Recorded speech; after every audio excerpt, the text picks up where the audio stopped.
আপনি ওনাকে মাফ করবেন না। ওনার কবরকে জান্নাতুল জান্নাতের বাগিচা বানায় দিন আল্লাহ।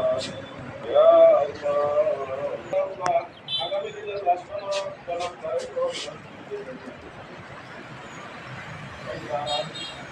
বাংলাদেশের জাতীয় সরকার আল্লাহ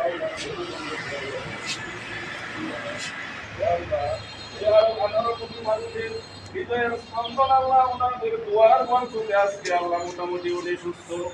এই বাংলাদেশের গণতন্ত্রকে পুনরুদ্ধার করার জন্য আল্লাহ ওনাকে আল্লাহ আপনি বাংলাদেশের মাটিতে বিলের বেশি গণতন্ত্রকে প্রতিষ্ঠা করে এই বাংলাদেশকে ভোটাধিকার প্রয়োগ করতে পারেন আল্লাহ।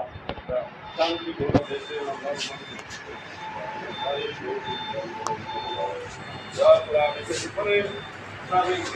সকল প্রধানমন্ত্রী আল্লাহ গণতন্ত্রের মা তিনি আপত্তির নেত্রী কোনো অন্যায়ের কাছে মাথা নত করেন নাই। আজকে জানেন সরকারের দাতা করে মৃত্যু হয়ে আল্লাহ নিষ্পেষিত হয়ে আল্লাহ মৃত্যুর দিকে ধীরে ধীরে বিদেশে চিকিৎসার দরকার আল্লাহ এই জালিম সরকার ওনাকে বন্দী করে রেখেছেন আল্লাহ আপনি আলিম গাইন আপনি সকলেই জানেন মাত্র 2,88,00,000 টাকা একটা মিথ্যা অজুহাতে যে টাকা এখনো ব্যক্তি আছে যে টাকা অজুহাতে ওনাকে মিথ্যা মামলায় পাঠিয়ে আল্লাহ ওনাকে আটকে রাখা হয়েছে আল্লাহ আপনি জানেন আল্লাহ।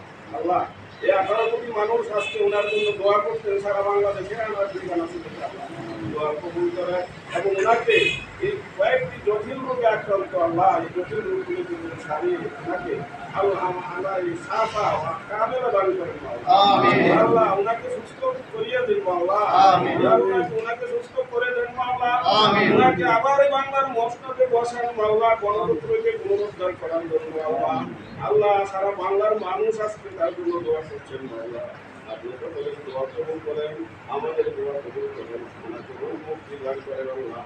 আল্লাহ এই জালিম সরকারে কণ্ঠে আল্লাহ এদিকে ডাইভার্ট করেন আল্লাহ যাতে তাকে বিদেশে চিকিৎসার জন্য আল্লাহ পাঠা সেই তৌফিক আল্লাহ দান করেন আল্লাহ। আমিন রব্বানা তাকাব্বাল মিন্না ইন্নাকা আনতাস সামিউল আলিম ওয়া তুব আলাইনা ইন্নাকা আনতাল গাফুরুর রহিম।